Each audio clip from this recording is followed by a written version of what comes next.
ଯିବା ଆମେ ବୁଦ୍ରା ଭାଇକୁ ଟିକେ ପଚାରବା। ଆଜି ଘରକୁ ଆଇଲେଣି ଆମର ସାରଦାରେ। ଆଜି ଆମର ପରବ ନାହିଁ ଗୋରୁ ଗାଈର ପରବ। ଏତିକି ସୁନ୍ଦର ହେଲେ ଭାଇ ବହିନ ସବୁ ସୁନା ତମକୁ ନମସ୍କାର।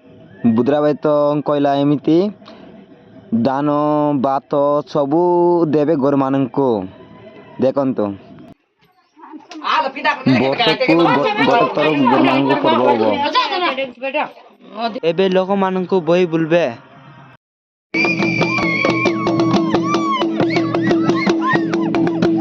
ଏବେ ଆମେ ପୂଜା ପାଖରୁ ଯିବା ଦାନ ନାପିବାକୁ ସବୁ ଦେଖିବା।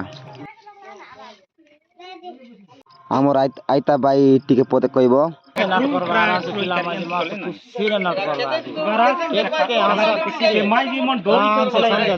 ଏବେ ଆମେ ଯିବା ସଦର ଦାଣ୍ଡରେ ଡ୍ୟାନ୍ସ ଦେଖିବାକୁ। ଦେଖିବା ଦେଖନ୍ତୁ